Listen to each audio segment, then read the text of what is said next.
The air in the old Boston church felt heavy, as though the weight of centuries pressed down on my shoulders.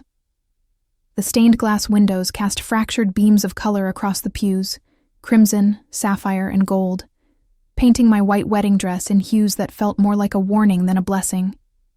I stood before the altar, the satin of my gown clinging to my skin. But my heart was a stone, sinking deeper with every word the priest intoned. My hands trembled as I clutched the bouquet of lilies, their scent sharp and cloying, a cruel reminder of the funeral I'd attended years ago, my mother's. I was Clara Bennett, 29 years old, and today I was marrying Ethan Caldwell, a man I barely knew, a billionaire whose name carried more weight than his heart ever could. My father, William Bennett, stood in the front row, his face a mask of relief rather than joy. He'd orchestrated this union to save his crumbling company, a desperate deal to pull Bennett Industries back from the brink of bankruptcy. I was the price, a daughter traded for a lifeline. The thought made my stomach churn, but I couldn't let him down. Not after everything he'd lost. Not after Mom.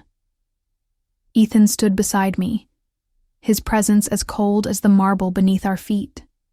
His black tuxedo was impeccable, his jaw sharp enough to cut glass, but his eyes, those pale gray eyes, never met mine. They were fixed on some distant point, as if I were nothing more than a formality, a checkbox on his endless list of acquisitions. The priest's voice droned on, speaking of love and unity, words that felt hollow in this sacred space. When it came time for the vows, I forced the words out, my voice barely above a whisper. I do. They tasted like ash on my tongue. Ethan's response was steady, mechanical. I do. He slid the ring onto my finger, a platinum band studded with diamonds that glittered like ice.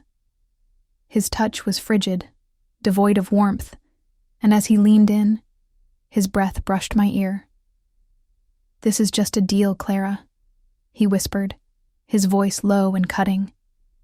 Don't expect anything more. The words sliced through me, sharper than any blade, and I felt the weight of the ring on my finger like a shackle, binding me to a man who saw me as nothing more than a contract. The congregation applauded, a polite ripple of sound that echoed through the church, but their whispers followed me like shadows. She's just a pawn, someone murmured. A pretty little thing to save the Bennett name, another voice hissed. I kept my head high, my smile frozen in place, but inside, I was crumbling. I wasn't a bride. I was a commodity, sold to the highest bidder in a world where money trumped love, where power trumped family. The thought made me want to scream, to tear off this dress and run. But I couldn't. Not for my father's sake. Not when he'd already lost so much. I thought of my mother, Lydia, her gentle hands brushing my hair as she told me stories of true love, of knights and princesses who fought for each other. She'd always said I was strong, that I'd find my own fairy tale someday. But as I stood here, bound to a man who didn't even look at me, I felt like I'd failed her. I felt like I'd failed myself. And then there was the deeper pain, the one I carried like a scar on my soul. The memory of my son, the baby I'd lost 10 years ago. I'd named him Thomas, though I'd never had the chance to hold him. The doctors told me he'd been stillborn, a tragedy I'd never fully recovered from. That loss haunted me now, a ghost that lingered in the spaces between my breaths, reminding me of all I'd never have. The ceremony ended, and Ethan took my hand, his grip firm but impersonal, as he led me down the aisle. The guests stood, their applause a hollow sound, and I caught my father's eye as we passed. His smile was tight, his eyes glistening with something that might have been gratitude or guilt. I couldn't tell anymore. Outside, the late afternoon sun was blinding, and the flash of cameras assaulted us as we stepped into the courtyard. Reporters shouted questions, their voices a cacophony of greed. Mr. Caldwell, what does this marriage mean for Caldwell Industries?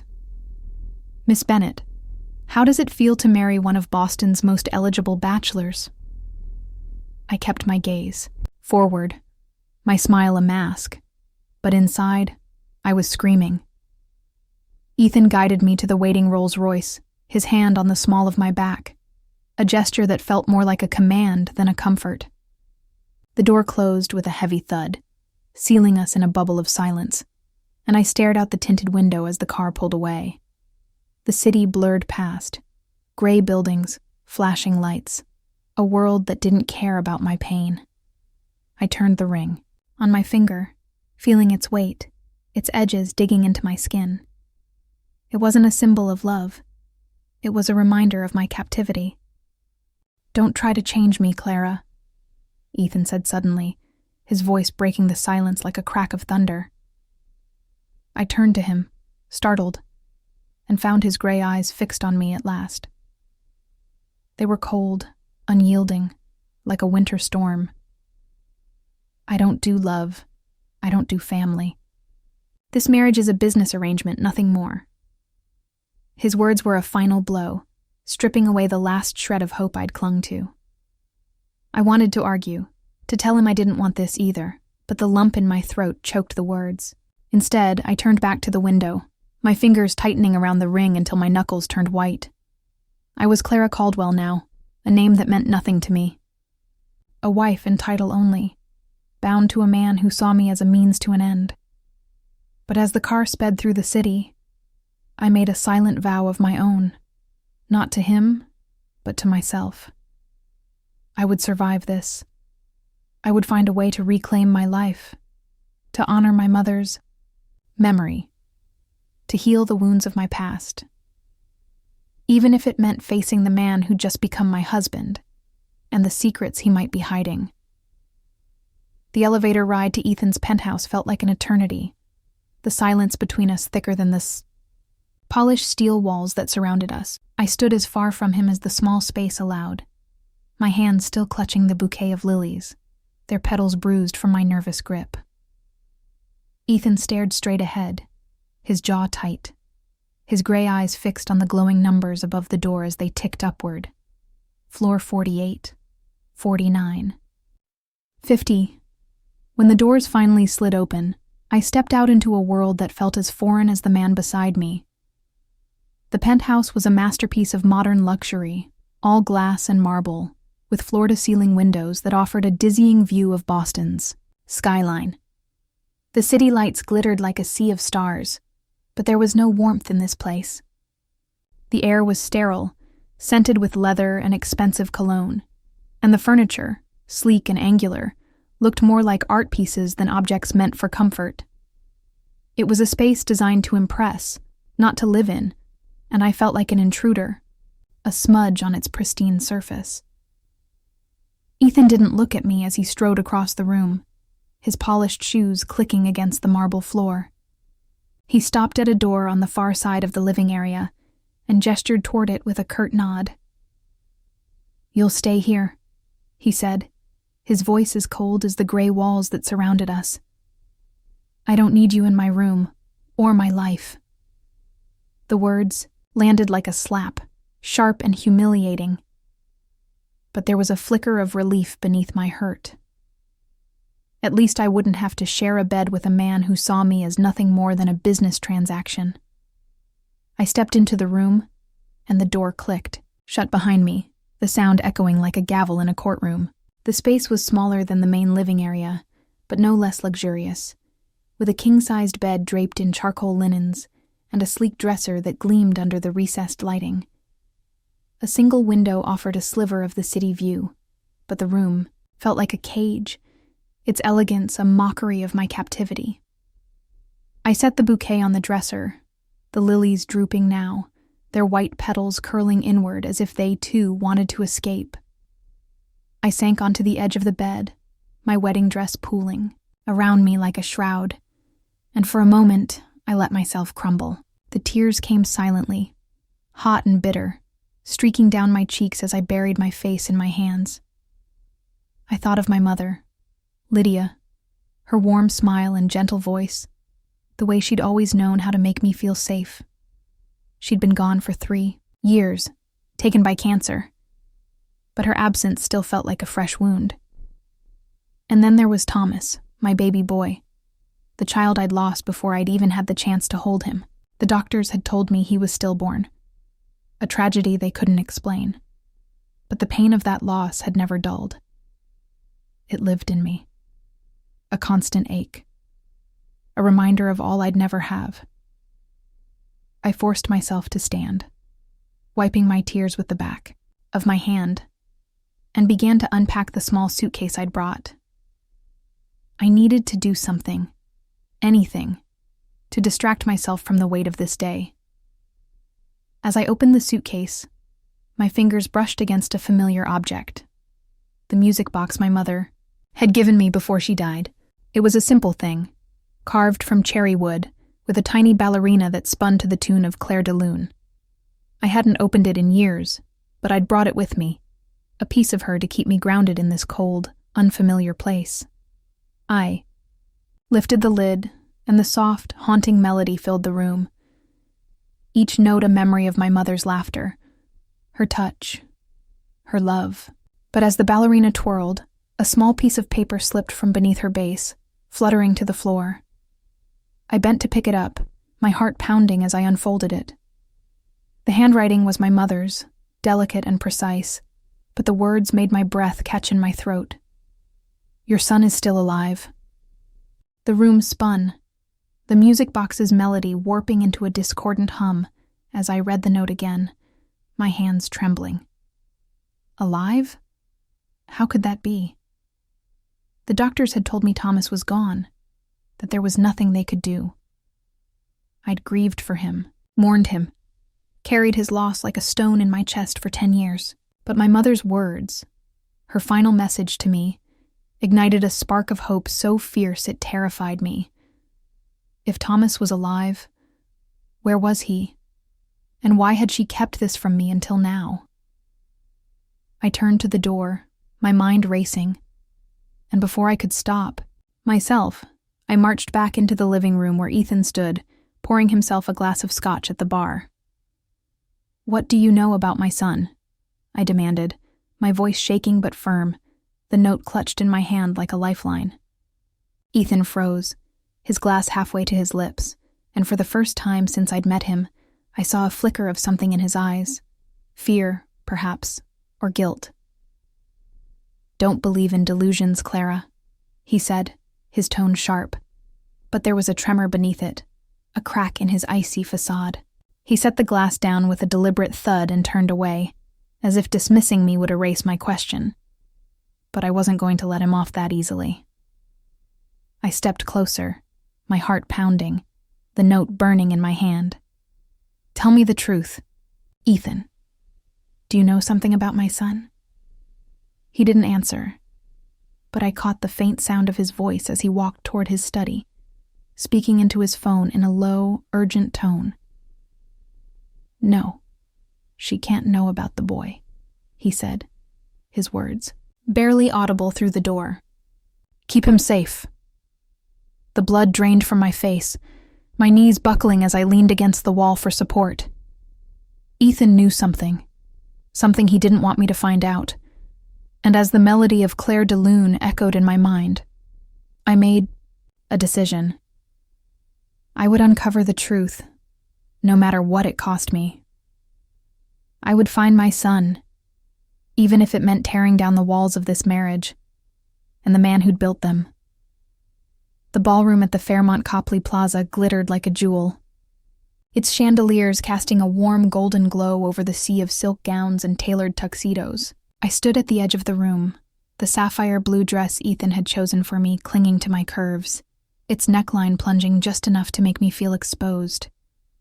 I'd never felt more out of place, a small-town girl thrust into the glittering world of Boston's elite, where every smile hid a dagger, and every word was a weapon. Ethan stood beside me, his hand resting lightly on my elbow, a gesture that looked possessive, but felt like a leash. "Smile, Clara," he murmured, his voice low and commanding. They're watching. I forced my lips into a curve, but it felt more like a grimace than a smile. The charity gala was a spectacle of wealth, a fundraiser for some cause I couldn't remember, but the true purpose here was clear: to see and be seen. Ethan needed to project the image of a stable, respectable man, and I was the prop meant to sell that illusion. The thought made my stomach twist, but I kept my head high, my eyes scanning the crowd for a familiar face. I found her in the corner, her silver hair catching the light. My mother, Lydia, sitting alone with a glass of champagne, her expression a mix of pride and sorrow. I excused myself from Ethan's side, ignoring the flicker of irritation in his gray eyes, and made my way to her. "Mom," I said softly, sinking into the chair beside her. She turned to me, her smile tremulous, and I saw the lines of worry etched into her face. She was still beautiful, even after all the grief she'd endured. My father's betrayal, my brother's estrangement, my own struggles. But tonight, she looked fragile, her hands trembling slightly as she set down her glass. "You look stunning." "Clara," she said, her voice warm but strained, "but you don't look happy." Her words pierced me, and I felt tears prick at the corners of my eyes. I wanted to tell her everything: the coldness of my marriage, the note I'd found in the music box, the suspicion that Ethan was hiding something about my son. But I couldn't burden her, not when she'd already carried so much. Instead, I reached for the shawl slipping from her shoulders and draped it back over her, my fingers lingering on the soft cashmere. "I'll be okay, Mom," I said, though the lie tasted bitter on my tongue. I miss you." Lydia's hand covered mine, her grip surprisingly strong. "Be careful, Clara," she whispered, her eyes darting toward Ethan, who was now deep in conversation with a group of investors across the room. "Ethan Caldwell isn't a man you can trust. He's built his empire on secrets, and secrets have a way of destroying everything." Her warning sent a chill down my spine, but before I could press her for more, a shadow fell over us. I looked up to see a woman in a crimson gown, her lips curled in a sneer, her eyes glittering with malice. "Well, if it isn't the new Mrs. Caldwell," she purred, her voice dripping with disdain. "You're quite the accessory, aren't you? A pretty little puppet for Ethan to parade around." The words hit me like a slap, and I felt my cheeks burn with humiliation. I wanted to snap back, to tell her I wasn't a puppet, but my throat tightened, and I couldn't find my voice. Lydia squeezed my hand, her gaze steady. "Ignore her, Clara," she said softly, but the woman's laughter lingered as she sauntered away, her words echoing in my mind. I returned to Ethan's side, my forced smile back in place, but the whispers followed me like a swarm of bees. "She's just a prop," someone murmured. "A desperate move to save the Bennett name," another voice hissed. Each comment was a needle, pricking at my pride, and I felt the weight of their judgment pressing down on me. I thought of the note in the music box, "Your son is still alive," and the suspicion that had taken root in my heart. Was Ethan hiding my son from me? And if he was, what kind of man would do that to the woman he'd just married? The night took a darker turn. When my phone buzzed with a notification, I glanced at the screen, my heart sinking as I read the headline: "Ethan Caldwell accused of abandoning illegitimate child." The article was a vicious smear, filled with half-truths and speculation, but it sent a ripple of shock through the room. Guests began to whisper more openly, their eyes darting between me and Ethan, and I felt the air grow heavy with accusation. Ethan's grip on my arm tightened, his jaw clenching as he scanned the crowd, his expression a mask of controlled fury. "Did you say something to the press?" he hissed, his voice low and dangerous, his gray eyes boring into mine. The accusation stung, and I yanked my arm free, my own anger flaring to life. I didn't say anything, I snapped, my voice trembling with a mix of fear and defiance. But if you have a child, Ethan, you should do the right thing. For a moment, I thought I saw a flicker of pain in his eyes, a crack in his icy facade, but it was gone as quickly as it had appeared. You don't know anything, Clara, he said, his tone final. But there was a tremor beneath it, a hint of something he wasn't saying. I turned away, unable to bear the weight of his gaze, and made my way to the balcony, the cool night air a relief against my flushed skin. The city stretched out before me, a tapestry of lights and shadows, and I gripped the railing, my mind racing. My mother's warning, the article, Ethan's reaction, it all pointed to a truth I couldn't ignore. He was hiding something big, and I was determined to find out what it was. I thought of my son, the baby I'd grieved for 10 years, and a fire ignited in my chest. I wouldn't let Ethan, or anyone, keep me from the truth. Not anymore. The penthouse felt like a tomb as I sat in the living room, the crackling fire, in the hearth, doing little to warm the chill that had settled in my bones. Rain lashed against the floor-to-ceiling windows, the city beyond a blur of gray and shadow, mirroring the storm raging inside me. I clutched a mug of chamomile tea, its steam rising in delicate curls, but I couldn't bring myself to drink. My mind was a whirlwind, replaying the events of the charity gala, the cruel whispers, the damning article, Ethan's cold accusation.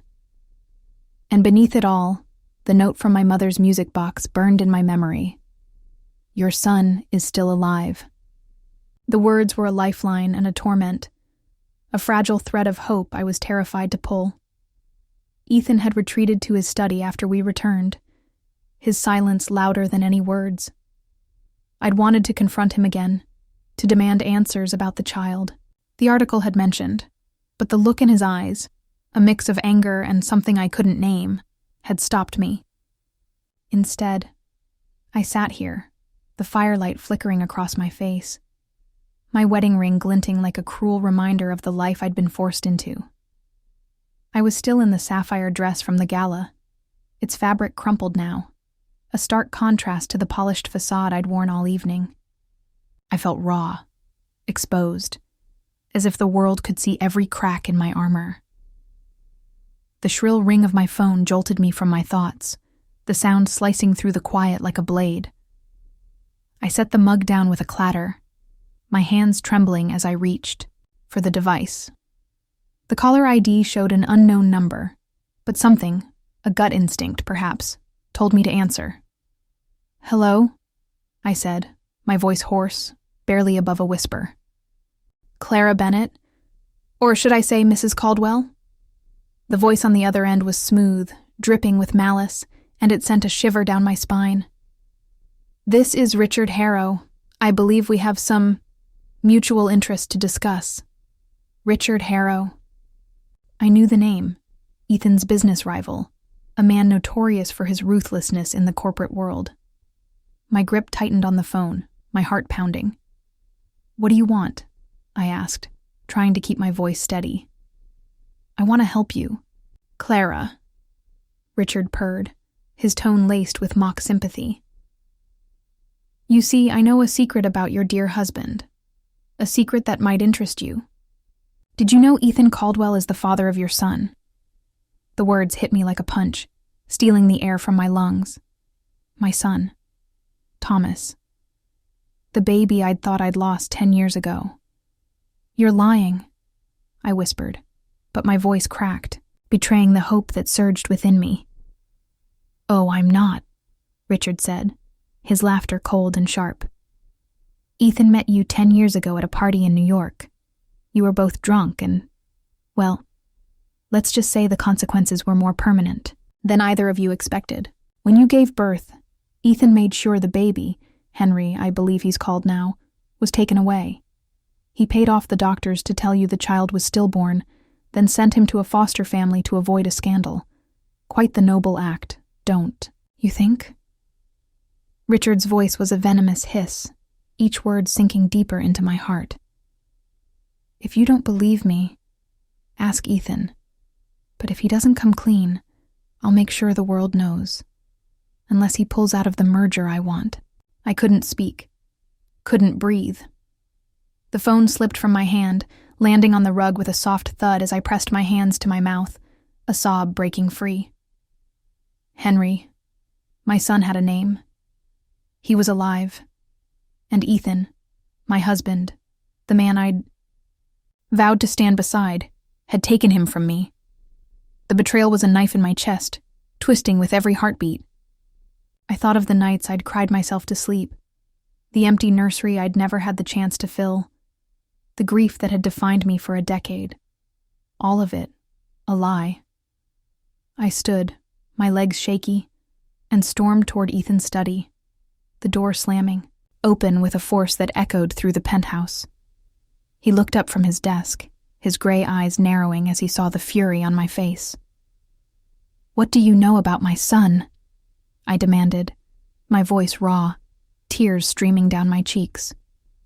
I held up the note from the music box, my hand trembling. "Tell me the truth, Ethan.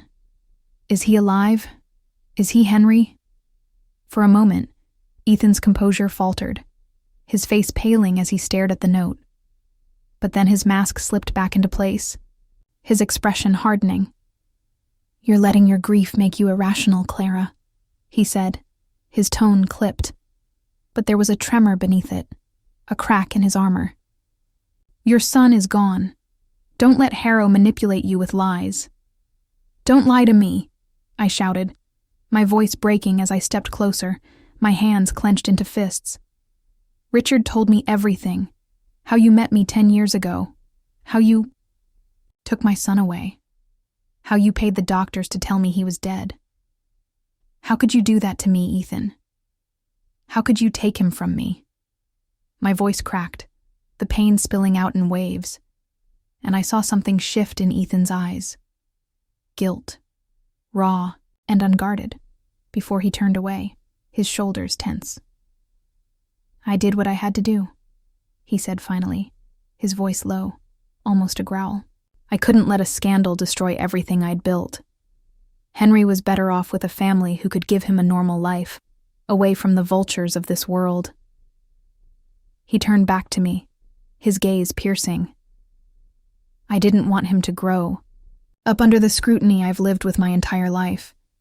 His words were a confession, a confirmation of Richard's claims, and they shattered me. "You stole 10 years of my life," I whispered, my voice trembling with rage and grief. 10 years of being a mother. I can't live with a man who has no honor. I turned on my heel, the room spinning as I stumbled back to my own space, my heart a wreckage of betrayal and hope. Henry was alive. My son was alive. And I would find him, even if it meant tearing down Ethan Caldwell and everything he stood for. The drive to the quiet suburb outside Boston felt like a journey to another world, one far removed from the glittering penthouses and charity galas of Ethan's life. The rain had stopped, leaving the streets slick and reflective, the late morning sun casting a pale, hesitant light over the modest houses that lined the neighborhood. My hands gripped the steering wheel of the rental car, my knuckles white, as I followed the address Richard had given me. Every mile brought me closer to Henry, my son, the child I'd mourned for 10 years, the child Ethan had stolen from me. My heart pounded with a mix of hope and dread, the weight of his betrayal, still raw, a wound that bled with every breath. I pulled up to a small, weathered house with a sagging porch and a tricycle abandoned in the front yard. The paint was peeling, the garden overgrown. But there was a warmth here that Ethan's penthouse lacked. A sense of life, of family. I stepped out of the car, my legs shaky, and smoothed the wrinkles from my sweater, a simple gray one I'd chosen to replace the sapphire dress from the gala. I wanted to look like a mother, not a trophy wife, when I met my son for the first time in a decade. The door creaked open before I could knock, revealing a tired-looking woman in her 40s, her apron dusted with flour. "You must be Clara," she said, her voice soft but wary. "I'm Ellen, Henry's foster mom. Come in." I followed her inside, my heart in my throat, and there he was. Henry, sitting at a small table in the living room, a coloring book spread out before him. He was 10 years old now, with dark hair that fell into his eyes and a shy smile that mirrored my own. But it was his eyes, those pale gray eyes, so like Ethan's, that stopped me in my tracks. There was no doubt. This was my son. "Henry," Ellen said gently. "This is Clara. She's a friend." I knelt in front of him, my hands trembling, as I reached into my bag and pulled out a small box, a set of wooden blocks I'd bought on the way, the kind I'd always imagined buying for Thomas. "I thought you might like these," I said, my voice breaking as I handed him the gift. Henry's face lit up, his smile widening. "Thanks, Miss Clara. You're pretty," he said, his words so innocent, so pure, that tears welled in my eyes. We spent the next hour building a tower together, his laughter filling the room as we played. And for the first time in 10 years, I felt whole. Henry told me about his dreams, how he wanted to be an astronaut, how he'd always wondered about his real parents. "I draw pictures of them sometimes," he said, showing me a sketch of a man and woman holding hands with a little boy. "I think they'd be nice, like you." His words broke my heart, and I wanted to tell him the truth, that I was his mother, that I'd never stopped loving him. But I couldn't. Not yet. Not until I knew he was safe. The fragile peace shattered when my phone buzzed with a notification. I glanced at the screen, my blood running cold as I read the headline. "Ethan Caldwell, linked to death of businessman William Bennett." The article was a vicious lie, claiming Ethan had orchestrated my father's death to secure the merger with Bennett Industries. It was Richard's doing. I knew it. Another attempt to destroy Ethan, to turn public opinion against him. The news sent a ripple of panic through me, knowing the damage this would do to Ethan's company, to his reputation. Caldwell Industries' stock was already plummeting, the fallout immediate and brutal. I stepped outside to call Ethan, my hands shaking as I dialed his number, but before I could speak, another call came through. Richard Harrow. His voice was a venomous purr, laced with triumph. "Enjoying your little reunion, Clara?" he asked, and my stomach dropped. "Leave Ethan now, or I'll make sure the world knows the truth about Henry, and I'll destroy your entire family while I'm at it." I gripped the phone, my mind racing. Richard wasn't just targeting Ethan. He was coming for me, for Henry, for everything I held dear. The call ended, and moments later, a text arrived. A photo of Henry playing in the yard, taken from a distance with a message. "Leave, or the boy won't be safe." The threat was clear, a knife to my heart, and I felt the world tilt beneath me. Richard wasn't bluffing. He'd already proven his willingness to ruin lives, to spread lies about my father's death, to use Henry as a pawn in his vendetta against Ethan. I looked back through the window at Henry, his small hands stacking the blocks I'd given him, his laughter a melody I'd waited a decade to hear. I couldn't let Richard touch him. I wouldn't. But leaving Ethan meant abandoning the only lead I had to understanding why he'd taken Henry from me, why he'd lied for so long. It meant walking away from the man who, despite his betrayal, was Henry's father. A man I was starting to see in a new light. A man who might be capable of redemption. I thought of my mother, Lydia, and her words at the gala. Secrets have a way of destroying everything. She'd been right, but I wouldn't let those secrets destroy my son. I had to protect Henry, no matter the cost. I returned to the living room, my resolve hardening as I watched Henry play. I wouldn't leave. Not yet. I would stay and fight, for Henry, for the family I'd lost and found again. Richard Harrow thought he could break me, but he didn't know the strength of a mother's love. I would find a way to keep Henry safe, even if it meant facing down Ethan, Richard, and the entire world. Because Henry was my son, and I would never lose him again.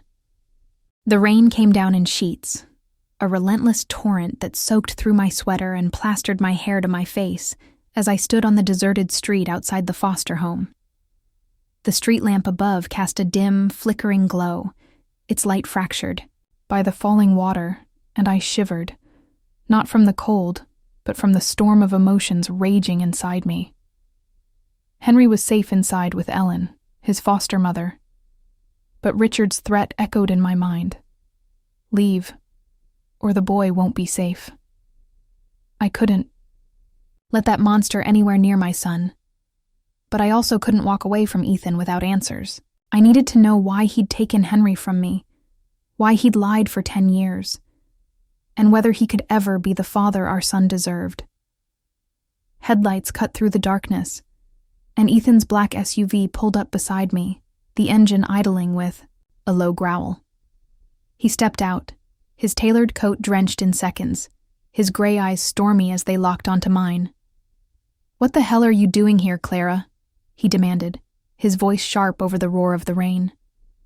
He slammed the car door, his movements tense, and I saw the strain in his face, the weight of the lies, the scandal, the empire he was fighting to save. But I didn't care about his empire. I cared about my son. "I found Henry," I said. My voice raw, the rain mixing with the tears on my face. "He's my son, Ethan. My son. And you took him from me. You let me think he was dead for 10 years. Why? Why did you do it?" My voice broke, the pain spilling out, and I took a step toward him, my hands clenched into fists. "You don't deserve to be his father. You don't deserve him." Ethan's face twisted, a flash of guilt crossing his features before his expression hardened. "You have no idea what I've done for him," he snapped, his voice low and dangerous. "I've sent money to that family every month since he was born. I made sure he had a normal life, away from the vultures who would have torn him apart if they knew he was mine. I didn't want him to grow up like I did, under a microscope, judged for every move. I thought I was protecting him. Protecting him?" I shouted, my voice rising as I stepped closer, the rain soaking us both. "You stole him from me. You let me grieve for a child who was alive, Ethan. You let me suffer, thinking I'd failed him, thinking I'd lost him forever. That's not protection, that's cruelty." My chest heaved, the anger and grief pouring out, and I saw the flicker of pain in his eyes, a crack in his icy facade. But I wasn't done. "Richard knows, Ethan. He's threatening Henry. He sent me a picture of him playing in the yard. Said he'd hurt him if I didn't leave you. What are you going to do about it?"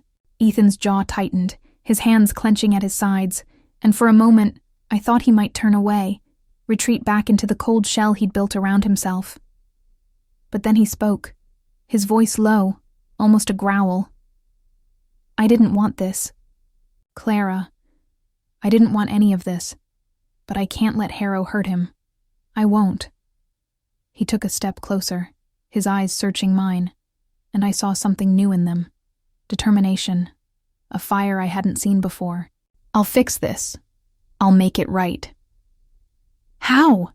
I demanded, my voice trembling. "How can you fix 10 years of lies? How can you fix what you've done to me? To us?" Ethan's gaze dropped, the rain dripping from his hair. And when he looked up, there was a resolve in his eyes that made my breath catch.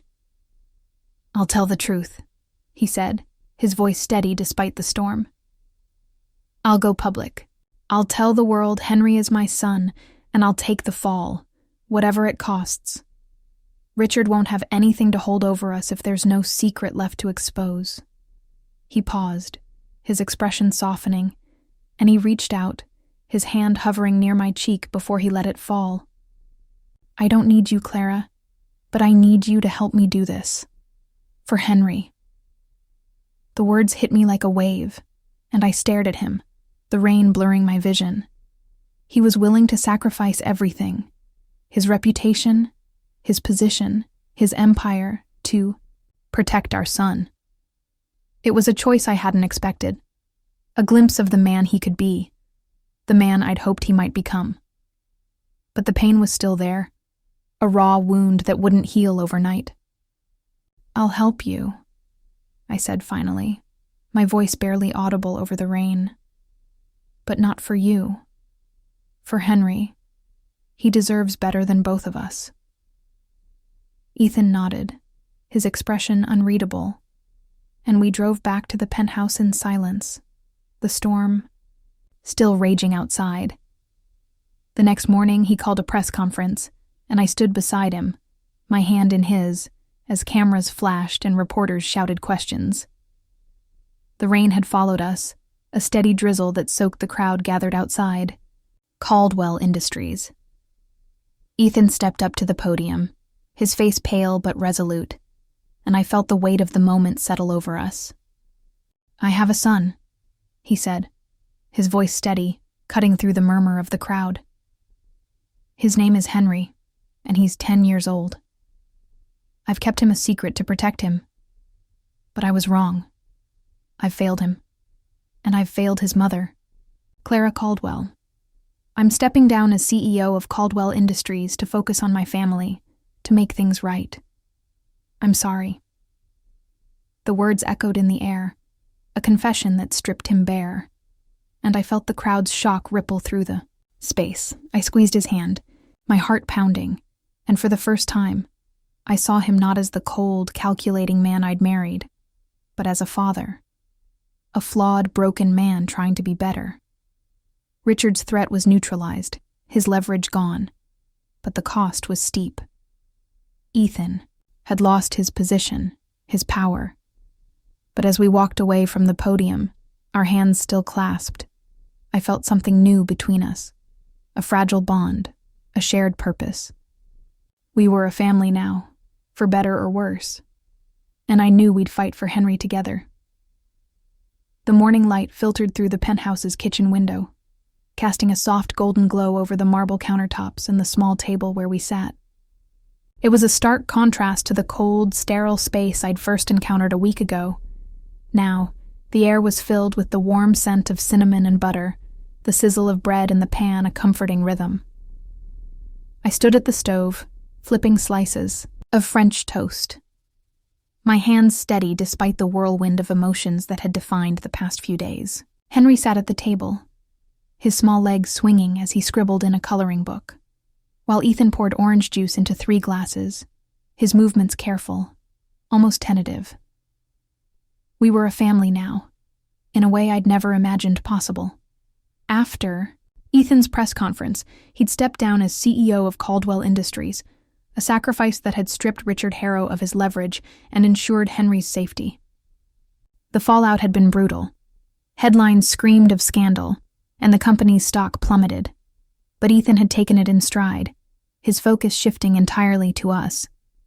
He'd brought Henry to the penthouse the very next day, and though the transition was still new, still fragile, I felt a flicker of hope each time I looked at my son. Henry was here, alive, and I was his mother again. "Mommy, can I have more syrup?" Henry asked, his voice bright, his gray eyes, so like Ethan's, sparkling with excitement. The word mommy hit me like a wave, and I nearly dropped the spatula, my heart swelling with a joy so fierce it hurt. I'd told him the truth 2 days ago, after we'd settled him into his new room, and hearing him call me that was a gift I'd never thought I'd receive. "Of course, sweetheart," I said, my voice thick with emotion as I drizzled maple syrup over his French toast. He grinned, his cheeks smeared with cinnamon, and I couldn't help but laugh, the sound mingling with his giggles. Ethan set the glasses on the table, his gaze softening as he watched us. He'd been different since the press conference, quieter, more present, as if the weight of his secrets had finally lifted. "You're a natural at this," he said, his voice low, a hint of awe in his tone. I glanced at him, surprised by the warmth in his expression, and for a moment, I saw the man he could be, a father, a partner, someone I might learn to trust. I've had 10 years to dream about it, I replied, my tone sharper than I intended. But there was no venom in it. The pain was still there, a dull ache beneath my joy. But I was trying to move forward, for Henry's sake. The doorbell rang, a soft chime that broke the moment, and I wiped my hands on a dish towel as I went to answer it. My mother, Lydia, stood in the hallway, a small wooden box in her hands, her silver hair catching the light. She looked nervous, her eyes darting past me to the kitchen, but there was a determination in her posture that I recognized. "Clara," she said, her voice trembling slightly, "I need to talk to you." We settled in the living room, the box on the coffee table between us, while Ethan and Henry continued their breakfast in the kitchen, their laughter a distant melody. Lydia's hands shook as she opened the box, revealing a new music box, its surface carved with tiny stars. "I made this for Henry," she said, her voice soft. "I wanted him to have something from me, something to remind him of the family he's part of." She paused, her eyes filling with tears, and I felt a lump rise in my throat. "Clara, I owe you an apology.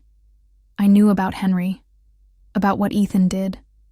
I found out a year after he was born, but I didn't tell you.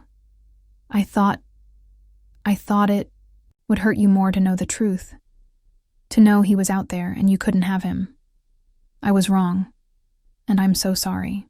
Her words hit me like a punch, and for a moment, I couldn't breathe. She'd known. My own mother had known, and she'd kept it from me. The betrayal stung, but as I looked into her eyes, I saw the depth of her regret, the pain she'd carried for keeping that secret. I thought of the years I'd spent grieving, the nights I'd cried myself to sleep, and I wanted to be angry, to lash out. But then I thought of Henry, of the laughter I'd heard just moments ago, and I realized that anger wouldn't change the past. It wouldn't give me back those years, but forgiveness might give me a future. I reached for her hand, my fingers wrapping around hers, and I squeezed gently. "I forgive you, Mom," I said, my voice steady despite the tears streaming down my face. "I wish you'd told me, but I understand why you didn't. And now we have Henry back. That's what matters." Lydia's sob broke the silence, and I pulled her into a hug, her frail frame trembling against mine. We held each other for a long time, the weight of our shared pain lifting, replaced by a tentative hope. Later, we joined Ethan and Henry for a trip to my father's grave, a quiet cemetery on the outskirts of the city.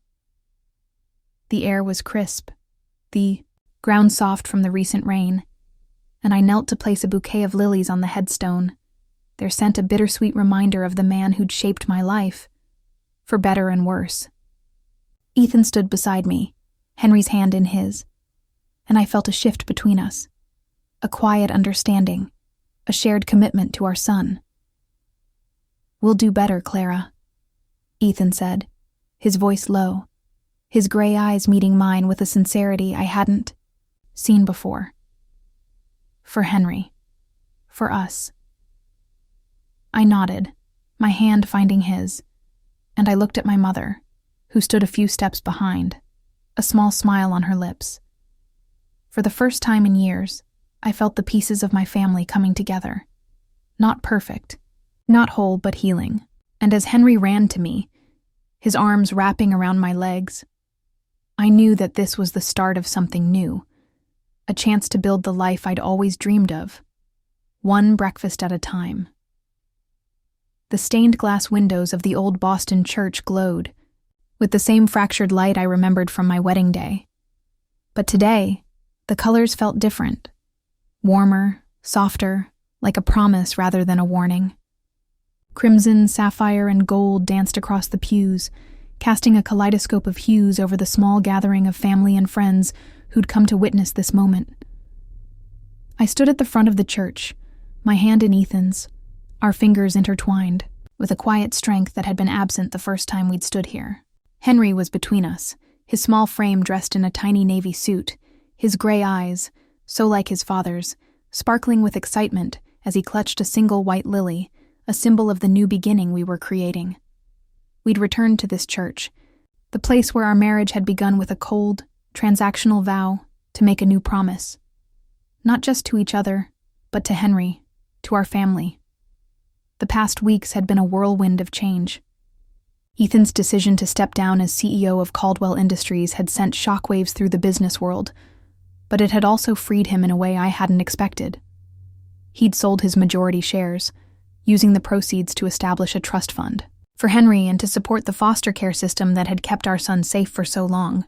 The penthouse was on the market, and we'd bought a smaller house in a quiet suburb, a place with a backyard where Henry could play, a place that felt like a home.